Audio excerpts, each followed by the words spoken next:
fármaco, si va con algunas sustancias de los monitores, que se encuentran en nuestros tipos frecuentemente.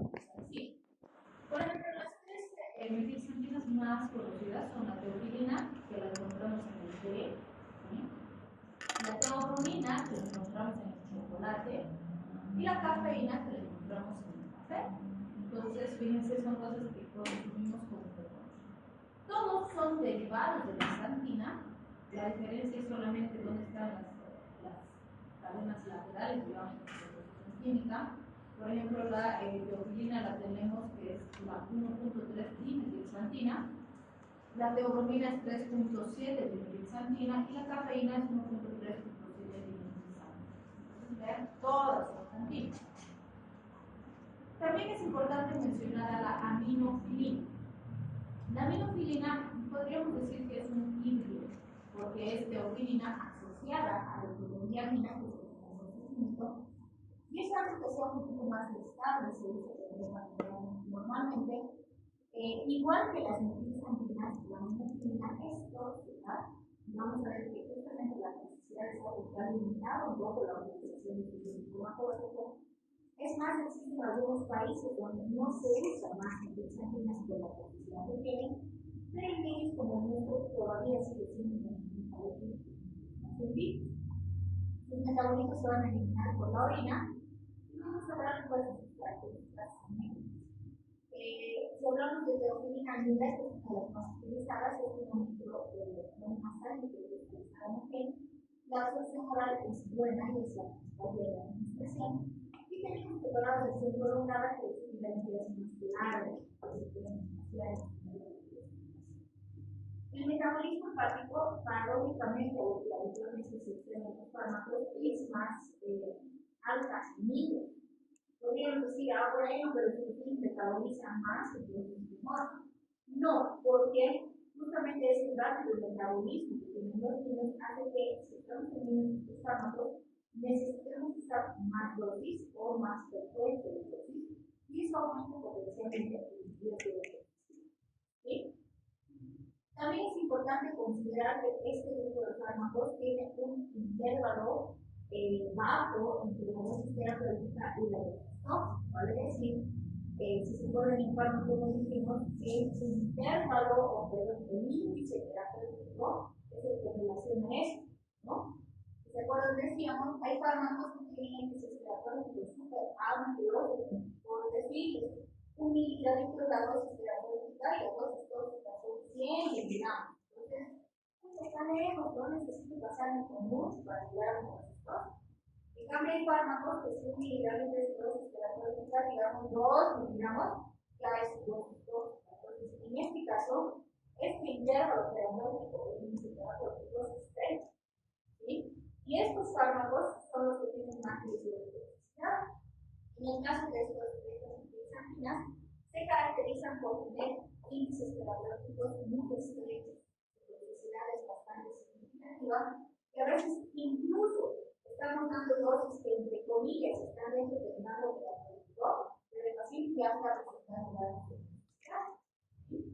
Porque además se ha visto que existe una variación muy importante entre dosis y dosis. O sea, sí es normal que entre paciente y paciente tengamos diferencias de concentración de fármacos. Pero en este caso, en el mismo paciente, entre una y otra dosis, estamos teniendo una gran variación de concentración. ¿Sí? Y todo esto hace que sean fármacos más peligrosos, que tengan un índice de toxicidad más alto. Bien, si hablamos del mecanismo de acción, si se acuerdan de la parte de el capítulo, dijimos que estas actúan en la fosfodiesterasa. ¿Qué pasa si actúan en la fosfodiesterasa? Pues la voy a inhibir. ¿Qué va a pasar? Se va a mantener alto el ADP, sí. ¿Eso qué significa? Broncodilatación, es justamente lo que hace, ¿no? Produce broncodilatación, eso mismo aumenta la frecuencia cardíaca y también se ha visto que disminuye un poco la inmunidad de la respiratoria. En un paciente de crisis asmática, controlar la inflamación también es benéfico. ¿Sí? Además, fíjense, inhibe los receptores superficiales de adenosina. Eso es importante porque estos receptores están ligados con la liberación de estamina y la conducción bronquial. Entonces, por el bloqueo de la acción de la adenosina, también van a potenciar la función broncodilatadora de la ¿sí? Y este efecto es muy importante que hablamos de estas características del comportamiento de la respiración de las histonas, que es justamente un mecanismo que usan los corticoides para estos efectos potentes que no inflamatorios. Entonces, esto va a disminuir la activación de la transcripción de genes de inflamación, disminuyendo la respuesta inflamatoria, los genes están actuando en inflamación y también en la bronquiolitis. ¿Sí?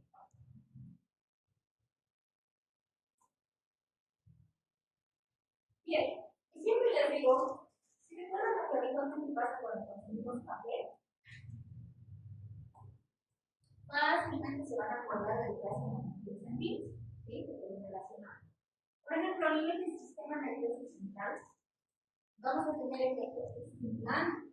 Y si se dan cuenta, normalmente cuando una persona toma café, dice, ay, no, necesito un cafecito para despertar, para aumentar el estado de alerta, ¿no? Y disminuir la fatiga, que así pueda estar más despierto, más activo.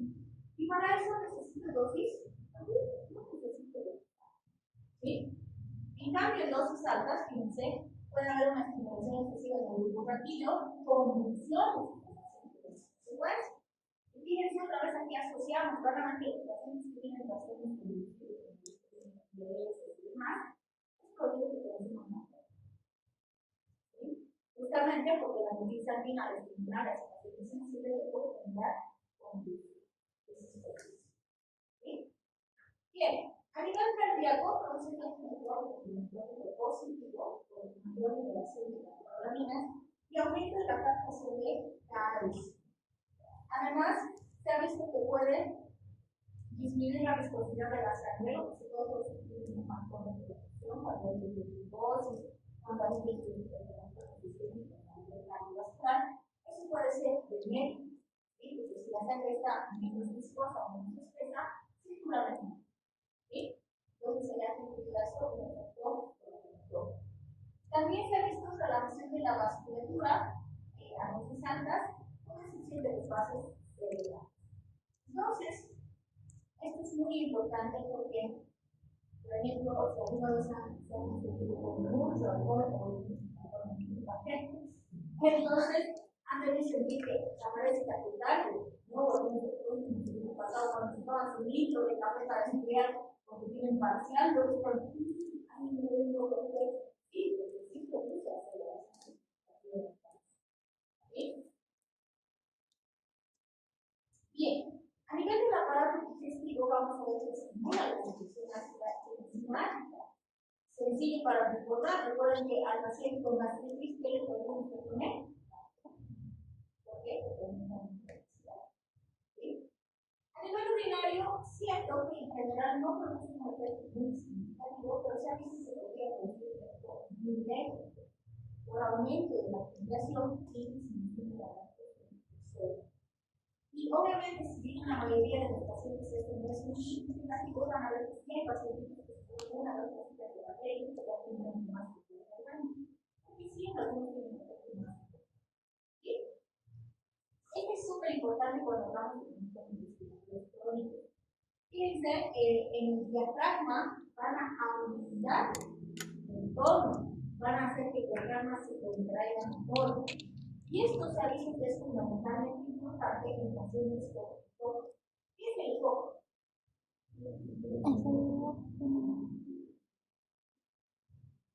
¿Ves?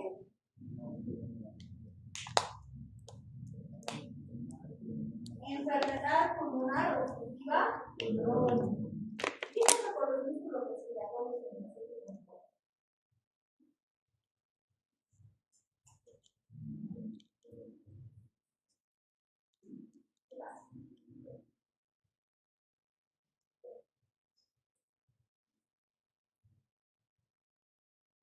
Ocurre fatiga, ¿sí? Porque con el tiempo la musculatura accesoria empieza a trabajar de más para tratar de compensar la respiratoria y Y a medida que va pasando el tiempo, los músculos se van partiendo, pero no hay que se mantiene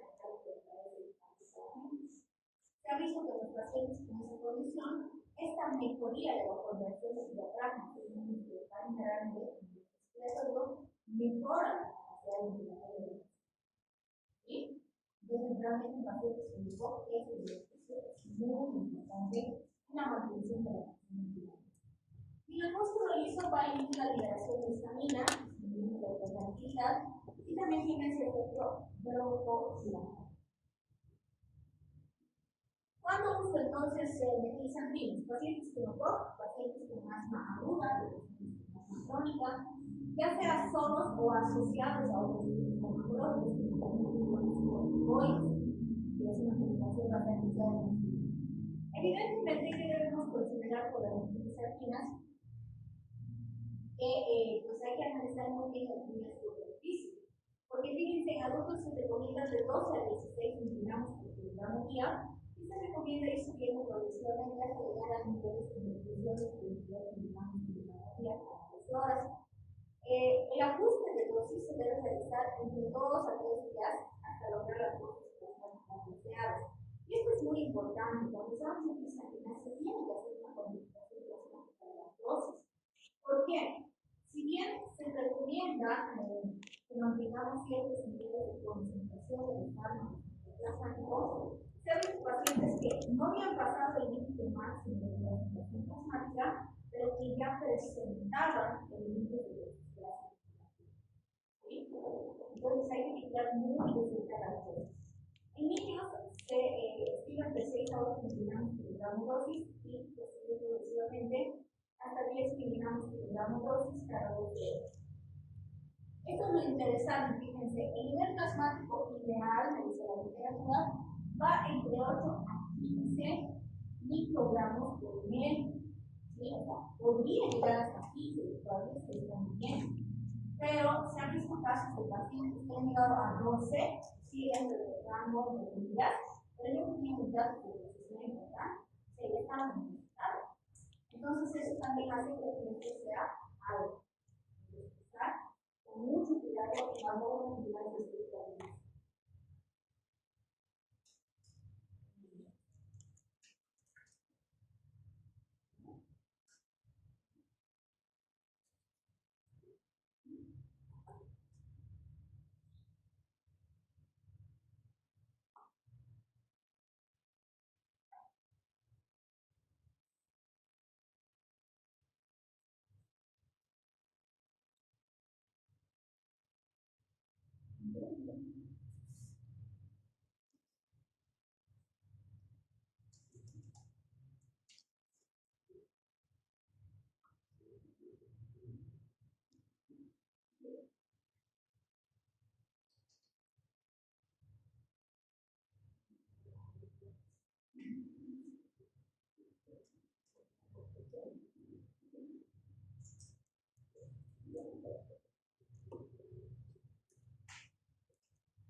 Bien, el otro grupo que vamos a recordar, porque también es el de los anticuerpos.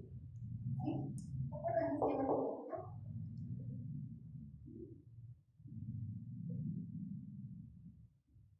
En todo lado también.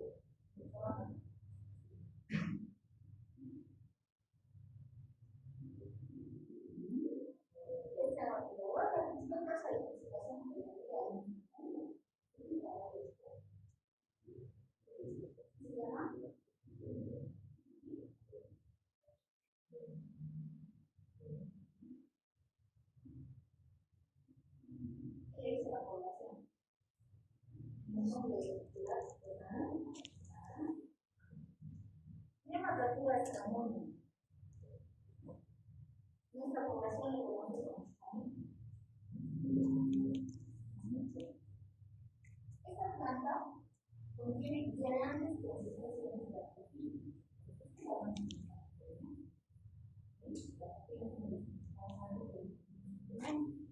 Evidentemente, para la parte de la no usamos cafeína. ¿Y qué hemos usado cafeína en este protocolo? ¿Qué? ¿Investigación por? Órganos musculares, el antídoto, nunca se tiene que olvidar, es el antídoto universal para la ¿sí? Entonces, fíjense, en la parte respiratoria, más que atropina, usamos bromuro de hidrato, que es un derivado de un cuaternario de la atropina. Este bromuro de hidrato, ¿qué va a hacer? Se va a unir a los receptores de acetilcolina en los pulmones y los va a bloquear. ¿Sí? Y si bloqueo los receptores de acetilcolina en pulmones, ¿qué va a pasar? Broncodilatación. ¿Sí? Vamos a ver que se pueden usar solos o se pueden usar acompañados a los alimentos. Entonces, cuando usted le digo algo que con salbutamol, usted usa el salbutamol y no está consiguiendo el resultado que necesito, vamos a darle anticolinético o un anticolinético único para potenciarlo. ¿Sí? Hay otro que ha estado reemplazando estos últimos años bastante al mundo del trator, que es este conocido como tiotropio. ¿En qué se caracteriza? ¿Con qué se diferencia con el mundo del trator? O sea, los dos son muy eficaces a nivel respiratorio. Los dos se unen a los receptores en el 1, 2 y 3. Pero el tiotropio, después de unos minutos, se separa del M2. Y el M2 sabemos que es el predominante en la persona. Entonces, la diferencia entre estos dos fármacos es que el tiotropio tiene menos efectos adversos. ¿Sí? ¿Por qué nos interesa eso? Porque tenemos un montón de pacientes que tienen problemas cardíacos y que tienen EPOC. ¿Sí? Tengo que tratar las dos cosas. Pero si le doy, por ejemplo, bromuro de hidratropio, se me puede descompensar corazón. Si no está tolerando bien el paciente, es una mejor opción de tiotropio. Va a controlar mejor la parte respiratoria sin afectar la muerte. ¿Sí? La desventaja principal es que como el propio ha salido recientemente el propio es mucho más caro. Entonces a veces no le alcanza para realizar. ¿Sí? Bien, se recomienda, bueno, y una gran ventaja también del propio que es un buen literatura que es que este normalmente se da 6 veces al día, ¿no? 4 veces al día, para 4 a 6 horas. En cambio, el hipertropio, el tiotropio se da una sola vez al día. Eso hace que sea mucho más fácil. ¿Sí? Entonces, fíjense, acá tenemos el inhalador de sensitiva que mucho de hipertropio, este tiene de 20 microgramos por pack. Igual que los anteriores, puedo darle de 2 a 3 packs para 6 horas al minuto y de 1 a 2 packs para 6 horas al paciente. También tenemos soluciones para minimizar. Fíjense, por ejemplo, este tiene bromuro de hidratropio y tiene fluticasona. Entonces aquí ya está combinado. Está el anticolinético con el simpático-linético. ¿Sí? Entonces aquí las dosis que tenemos para nebulizar son las del bromuro de hidratropio. 0.25 miligramos por ml. En adultos se recomienda de 0.25 a 0.50 miligramos para 6 horas y en niños de 0.1 a 0.2 miligramos para 6 horas. Entonces les pregunto, si quiero darle 0.1 a algún amigo que pesaba 20 kilos de bromuro de hidratropio, ¿cuánto tendría que dar? ¿Cuántos niveles y cuántos gotas?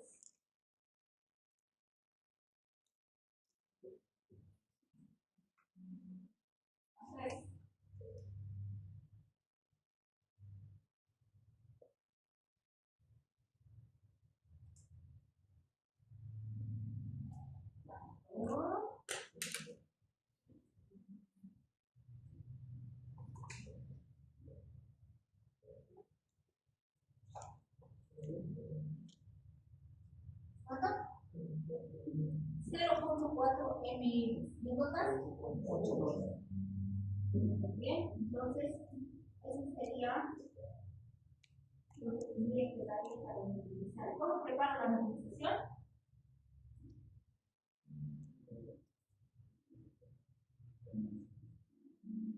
¿Qué voy a hacer con estos 4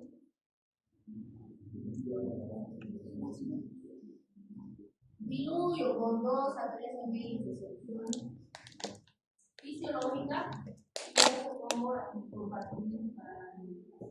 ¿No? ¿Sí?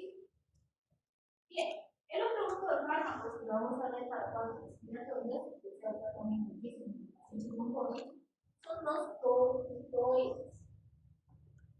¿Cuál es el mecanismo de acción de los corticoides?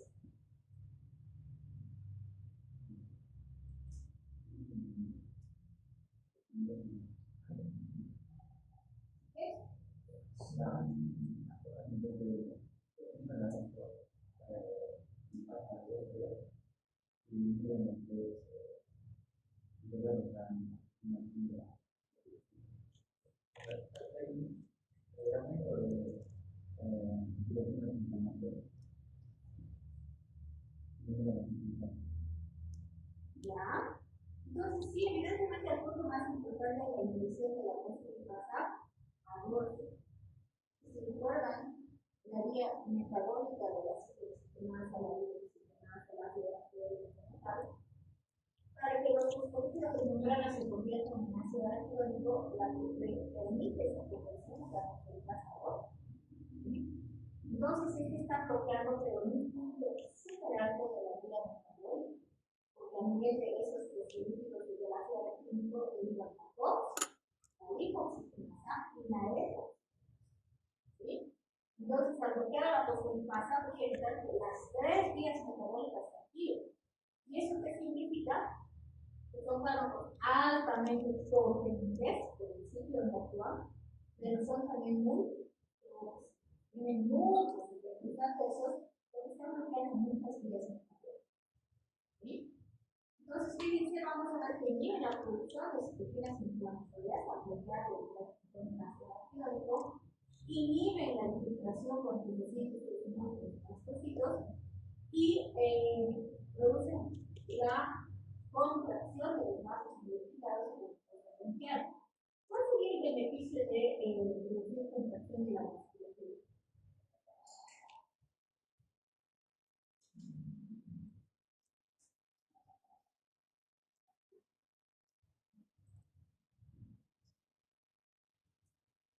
¿Cuál sería?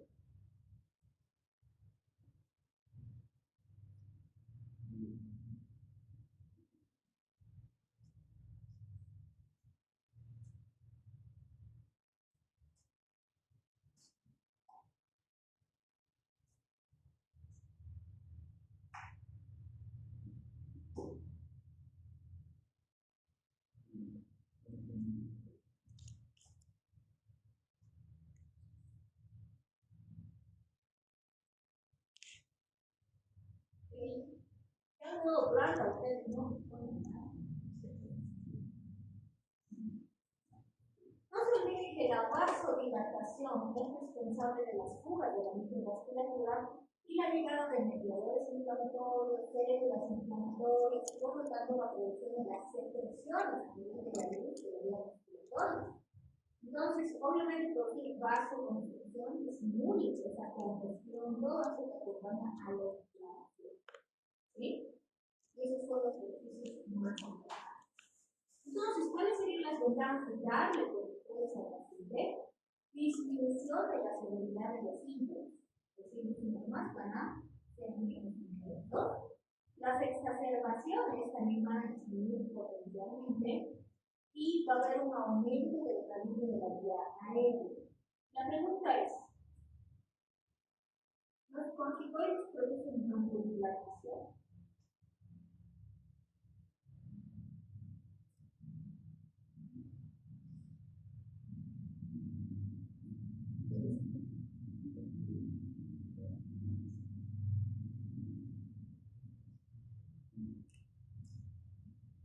No, los corticoides no son broncodilatadores, ese es un muy importante que no confundan, porque a veces dicen, ay, el corticoide va a producir cronometrina, no, de ninguna manera.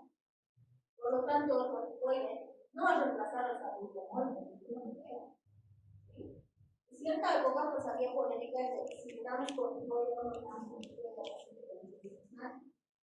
Hoy la mayoría de los expertos dicen sí hay que darlo, pero algunos además decían, ¿por qué? ¿El corticoide es muy rápido? No. Porque para producir este efecto tiene que producir un cambio en la situación. Y eso lleva el día obviamente sí hay corticoides externos en el medio día, pero va a ser más de 30 minutos, no va a ser inmediato. ¿Sí? En cambio, el broncodilatador en 5 o 10 minutos ya va a aplicar el respiratorio. Entonces, no voy a revertir una crisis asmática solo con corticoides. Tengo que usar el corticoide. ¿Sí? Pero sí tengo que darle el corticoide desde el principio, no porque vaya a actuar de forma inmediata, sino porque mientras antes se introduzca el corticoide, antes van a aparecer los efectos inflamatorios. ¿Sí? Y esto que nos dice que aumenta el calibre de la vía aérea está ligado a eso que hemos visto antes. ¿Se acuerdan que dijimos que las celulitas estaban así todas edematizadas y gordas? Claro, y el calibre de la vía está potencialmente eliminado y reducido. Si yo produzco un control de esa inflamación y hago que estas celulitas estén otra vez así platitas y pequeñitas, entonces automáticamente estoy abriendo y aumentando el calibre de la vía aérea, ¿sí? ¿Sí? Esa es la forma en que aumenta el calibre de la vía respiratoria, pero no es broncodilatador. ¿Sí? Sí hay estudios que han demostrado que la eficacia de los broncodilatadores se potencia en gran manera al combinarlos con corticoides. Claro, a largo plazo, controlar la inflamación más la broncodilatación son justamente los que van a permitir estabilizar la paciente. Pero el método de primera instancia es el broncodilatador. Bien, entonces fíjense, evidentemente tengo corticoides que puedo usar por vía inhalatoria, puedo usar por vía oral, puedo usar por vía intramuscular, puedo usar por vía intravenosa. Por todas estas vías puedo utilizar los corticoides. En un paciente con cuadro respiratorio, evidentemente es mejor la vía inhalatoria, pero si está en crisis podría darle un intravenoso, sí podría. ¿Sí? Pero en general para el mantenimiento preferimos la vía inhalatoria. Entonces fíjense, también tenemos, por ejemplo, la purificadora, la purificadora, tenemos en inhaladores a dosis medidas. Estos son igualitos a los que hemos visto para los simpáticos eléctricos. Igual se usa el PAP y va a salir el PAP. Tenemos en adultos 2 PAP de 100 hasta 500 microgramos día y en niños 2 PAP, pero de que viene de 100 microgramos día. Con eso mejoramos o aplicamos la dosis que necesitamos. La budesonida también tenemos inhaladores a 200 microgramos por PAP. Entonces, en adultos usamos de 1 a 4 PAP y en niños de 200 a 800 microgramos por día en 2 a 3 dosis. Entonces, fíjense, si le doy 200, le daré un PAP. Si necesito más, pues darle a 4 PAP. La diferencia de este inhalador, ¿qué diferencia es? ¿Cómo se utilizará esto? Tiene como un piquito, ¿no? ¿Cómo creen que se usa? Se pone ese piquito a la fosa nasal, ¿ok? Se dispara. Luego a la otra cosita y se dispara. ¿Cuál es el beneficio? Aquí no necesito que el paciente aprenda a hacer una técnica adecuada. Entonces, si es un paciente pequeño, es más fácil. Ya está. Si es incómodo, no se molesta, pero la aplicación es mucho más eficaz. ¿Sí? Entonces, normalmente se aprieta el frasquito, aquí se fija hay un espacio entre el frasco, y se realiza la compresión para que haga. Y bueno, lo último que tenemos es esto, donde tenemos inhaladores a dosis medidas que combinan el simpático mimético y el corticoide. Con un solo PAP, estoy administrando los dos PAP. Por ejemplo, tienes una fórmula de salbutamol con metilendazona, que se utiliza de 2 a 2 PAP, 3 a 4 veces al día. Tenemos budesonida con formoterol, tenemos utilización con salbutamol. Entonces, el beneficio es el que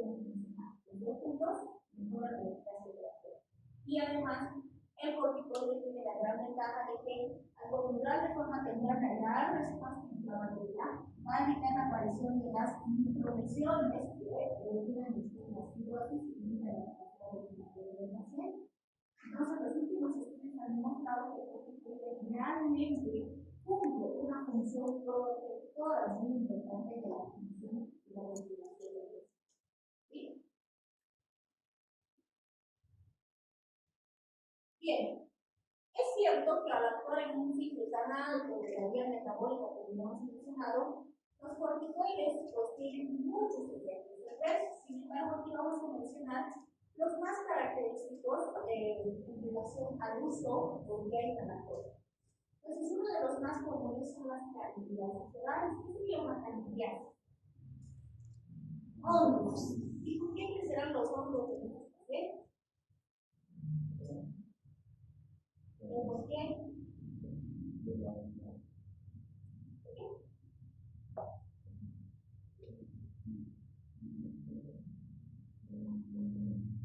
Están ligados de forma directa al fármaco. Resulta que cuando usan el inhalador, queda un residuo de fármaco natural, y este residuo que genera desinfección o una situación a nivel de la actividad oral, es corticoide, que bajar la inmunidad. Entonces, esto puede hacer que aprovechen los honguitos y empiecen a proliferar. ¿Sí? Esto habitualmente se evita con algo tan básico y tan sencillo como decirle al paciente que cuando usa su inhalador, después se puede la boca herida, puede usar un cuadro bucal, pero en paciente, después de usar el inhalador, enjuagar la boca y con eso solucionamos eso. Obviamente, si ya apareció la cándida, hay que hacer un tratamiento de la cándida. ¿Sí? Bien, también se ha visto que con el uso prolongado pueden afectar el crecimiento. Este es un efecto adverso muy conocido de los corticoides. ¿Por qué lo mencionamos? Porque, como decíamos, lo común cuando usamos corticoides es usar de 10 a 12 semanas. Entonces, estamos hablando de varios meses. Entonces, por supuesto que si es un paciente pediátrico, esa afectación del crecimiento puede afectar su talla. Van a ser varios meses. Más aún, como les decía antes, tanto los simpáticos genéticos como los corticoides clásicamente se han usado unos años. Bien, si es paciente pediátrico, no va a afectar. Entonces, por ejemplo, se hacían pausas terapéuticas, por decir, si el paciente ha recibido ya 4 meses, desde más de un mes, aprovechaba el crecimiento compensatorio para que el impacto sobre la talla del paciente no sea. ¿Sí? Después también se han recibido osteoporosis, cataratas, pero normalmente esto es con uso prolongado. Pero si estamos haciendo 10 a 12 semanas, es un tiempo prolongado. Si es más de este tiempo, por supuesto, es un tiempo. ¿Sí? Se ha usado otro corticoide para tratar de minimizar estos efectos adversos, que es la ciclosamida. La ciclosamida es un corticoide que es incorporado. ¿Qué quiere decir eso? Que cuando doy al paciente, no produce efectos de la vía, no está activando la respiración. Tiene que ir hasta las células epiteliales del pulmón y ahí se activa, y ahí produce su acción. Entonces, eso ha permitido limitar sobre todo estos efectos a largo plazo. ¿Sí? Obviamente, si es un paciente adulto y ha terminado el tercero, el impacto sobre el crecimiento es muy relevante. Bien, aquí tenemos cómo se usa la ciclosamida. Fíjense, eso produce su metabolito cuando se activa en el organismo, en la vía respiratoria, y ahí se va a producir su acción. En adultos y adolescentes mayores de 12 años se recomienda el 80% de miligramos por día en 1 a 2 administraciones diarias. Normalmente, cuando usamos ciclosamida, ya a las 24 horas de iniciar el tratamiento, vamos a observar una diferencia significativa en la respuesta a la. Y se puede utilizar también en pacientitos a largo plazo, pero que es importante, esto no aplica solo para las ciclosamida, sino para todos los corticoides, donde decimos el tratamiento que sea más bajito y eficaz es el mejor tratamiento.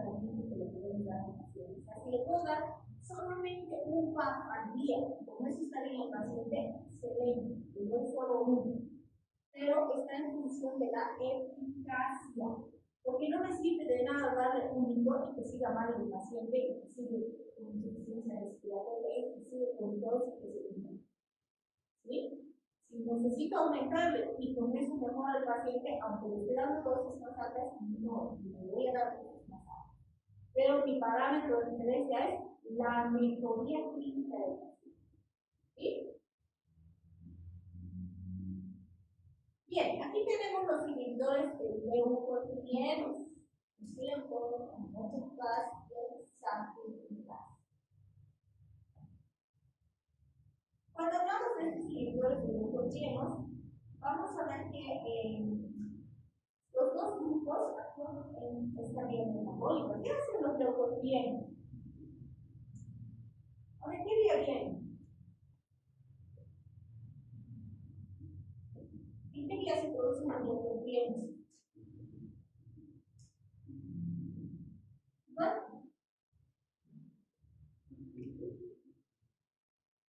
en la lipooxigenasa, que es paralela a la ciclooxigenasa, ¿cierto? Entonces, fíjense, podemos actuar en la enzima, como por ejemplo el sileutón, es inhibidor de la 5-lipoxigenasa, vale decir, inhibe la enzima. Si inhibimos la enzima, pues se activa la vía metabólica. ¿Sí? En cambio, montelukast y glucas son inhibidores de receptores de leucotrienos. Es decir, este actúa en la vía evitando que se sintetice, ¿sí? Y estos bloquean sus receptores. Aquí sí se sintetiza, pero sus receptores están bloqueados. Cuando esté ahí no puede activar. ¿Sí? En los dos casos, ¿cuál es el resultado? Voy a disminuir la actividad nucleares, sobre todo los que están asociados a la angiología 4. Disminuyo la hiperactividad bronquial, disminuyo el edema, la hipersecreción y la broncoconstricción que están ligadas a esa liberación de mediadores inflamatorios. La pregunta es, ¿con estos fármacos puedo tratar una crisis asmática? ¿Se podría dar a un paciente que está en crisis?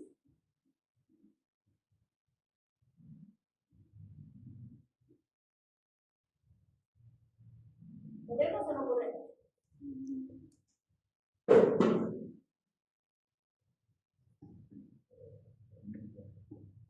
¿Cómo?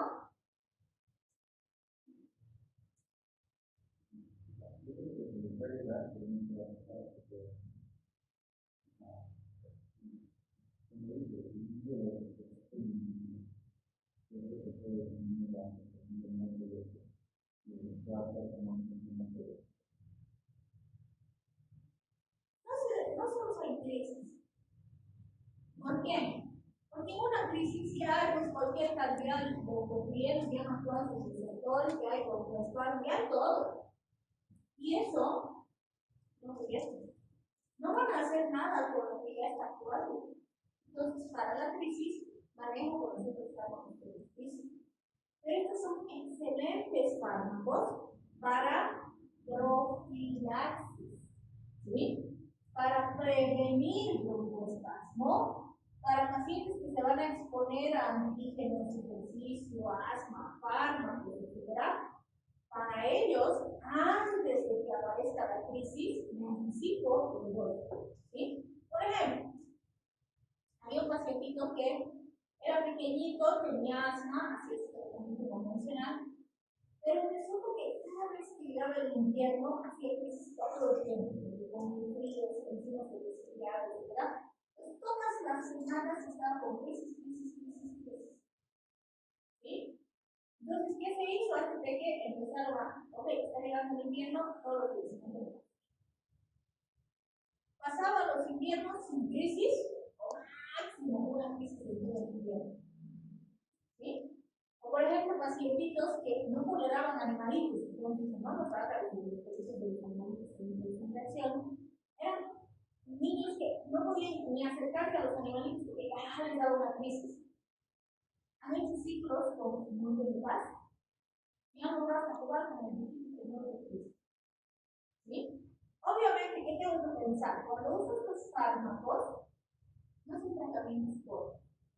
No voy a pretender tener resultados dando una semana de tratamiento. Lo mínimo es un mes.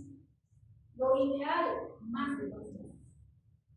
¿Sí? A partir de los 2 meses voy a ver si realmente cambios significativos en mi paciente.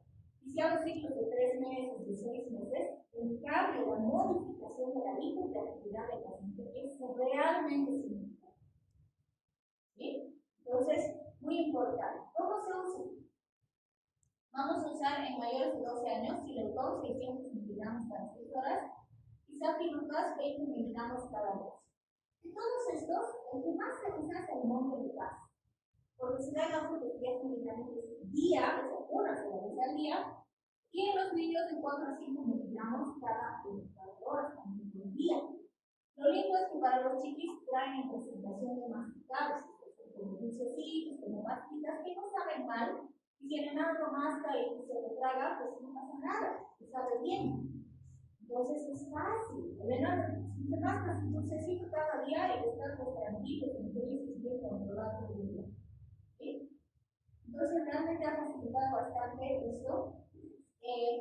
En teoría no se debería usar en menores de 2 años, porque el riesgo es mayor, pero se está usando desde hace varios años mucho en la población tanto pediátrica como adulta, porque también se empezó a tener hiperactividad muy marcada en los adultos por la contaminación ambiental. ¿Sí?